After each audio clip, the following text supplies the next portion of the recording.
Here's another kabocha. This one came up in my compost. I was composting in here. It's an old dishwasher bin. Use whatever we got. That's a dishwasher bin too, I believe. But it started coming up. I think this was one of the seeds I actually threw away, so I left it. And see, the plant is on its way out. This is drying, and actually this is dry already. I don't know if you can see that. See this little curly thing? When that's dry, the squash is done. So I haven't taken it off yet. But there's one there, and then there's one further down. We planted these really late. See, that's green. See how the curly little thing on the bottom here? Let's see if we can get down here. See, this is still green. When that whole thing turns brown, that's when you know the squash is done. I started going up the fence. There's probably not going to grow anymore because we're going in the fall now. But we got two on this one. And that's it. So, next year, we're going to get these things in the ground early spring, not late summer like we did, mid-late summer. And we'll see how many we produce. We have all kinds of stuff here. This is purple basil. Isn't that cool? And here is my popolo. It's getting big. That was a teeny little plant. That's taken off. So that's it. That's it for kabocha. Kabocha. I don't know. Sometimes they call it kabocha. Sometimes they say kabocha. But that is just such a good tasting squash. It's like like I said, it's like a sweet potato, but it's not overly sweet. And it's kind of like a pumpkin sweet potato mix. Well, that's it. Next year, we're going to do a lot. I'm going to plant a lot of that everywhere. Well, this is a very small kabocha squash from our garden. We planted it really late in the season. Let me see if I can get you to see the label. Let's see if that will focus. What I did was I went to the grocery store and they had these really cool looking squashes that I had never heard of. So I bought one and I figured I'm going to see what it tastes like. And it was so cool that I took the seeds out, and that's what I put in the bag. This is in my bag, is kabocha squash seeds. And they grew. Now what I'm going to do here is take the seeds out. This is really small. The one I got in the store was bigger. But I'm going to take the seeds out. I'm going to bake this in the oven. I'm making some chicken tonight, so I'm just going to throw it in the roasting pan. And this will all bake up, and it'll taste kind of like sweet potato. Not quite as sweet, but that's all there is to it. And we'll just take the seeds out. I was really surprised. I had a spaghetti squash that was really tiny. And I threw the seeds outside, and they all started growing. Yeah, this is going to have a lot more seeds than meat. But that's all right. Seeds are good. So come spring, I'm going to plant it.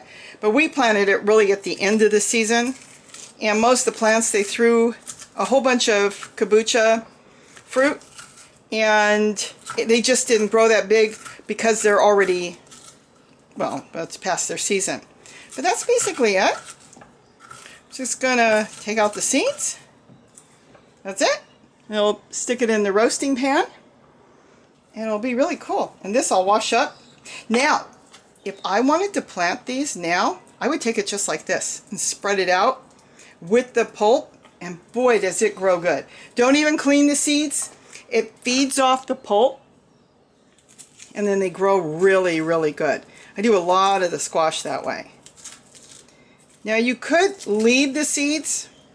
My husband likes the seeds, the pulp and everything. I don't. So I'm just going to collect the seeds. And I'm going to bake this in the oven for about an hour at 350 in the same roasting pan with my chicken. And then you just eat it out of the shell. There's all different ways of doing it. That's just the way I'm going to do it. But I'm going to save the seeds. So come February or March, I'm going to get this stuff in the ground. So I'll clean the seeds off and I'll be ready. But we just planted it a couple months ago, so it was really at the end of the season. But that's the kabocha. I've also got a spaghetti squash here. There's different ways on the spaghetti squash to cook them. Normally, I cut them in half. But we've actually put it in the oven, poked some holes, put it in the oven and baked it just like this. And then it's so easy, because it's already baked, you just cut it up. So whatever way. But this is a small one also, off our spaghetti squash. Also, something that was from the grocery store. I never bought the seeds to this either. My daughter ate a spaghetti squash that she liked, gave me the seeds, and we ended up with, oh my gosh, 50 plus on a few plants.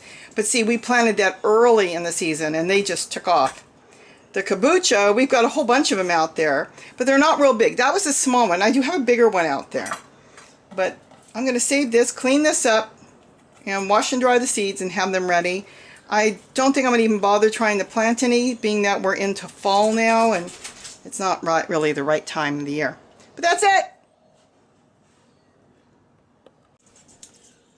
Okay, well here's the chicken. See, all the chicken's got barbecue sauce. And I'm going to brush this with a little oil. And it's stupid simple. I'm just going to sit in here. It's a little bit of olive oil. I think this one I might put, I might put them both upside down. Just like that. That.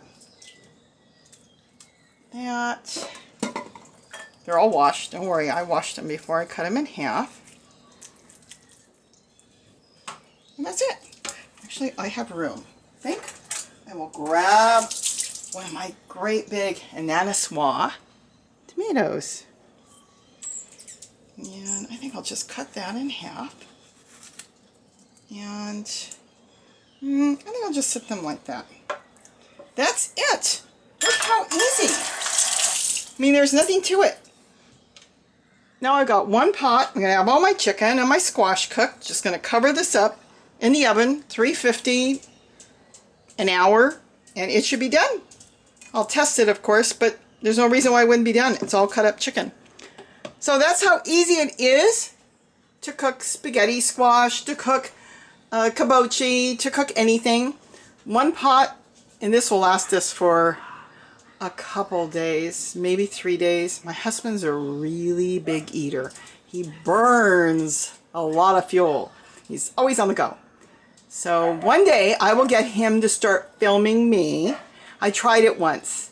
It didn't work. You know, we read each other's minds, but when I was trying to get him to film me and I was trying to show something, I'm waving to him, he's waving back to me. I'm pointing at something, he's pointing at it, and I think we didn't do the camera thing really good.